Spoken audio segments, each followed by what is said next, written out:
makita jud ang kalisod din na o tigununta sa mga pagsulay nga maagianta maglikon ron makabot kinabuhing maanindo nagingon ang Biblia ito ginta kaniya ang tanang kabalaka kasya may kahangawa busa pada jud lamang gajud kita bisan no Diyos mga problema malipayon kita amo nga ligunta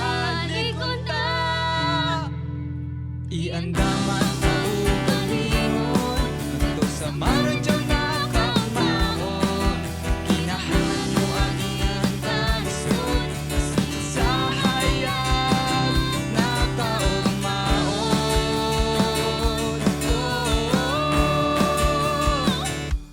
sige ra padayon ra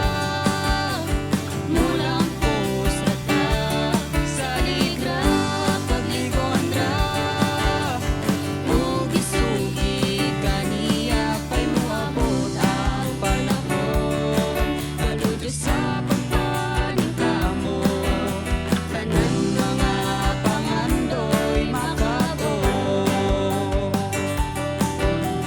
tanan mga pangandoy makabot.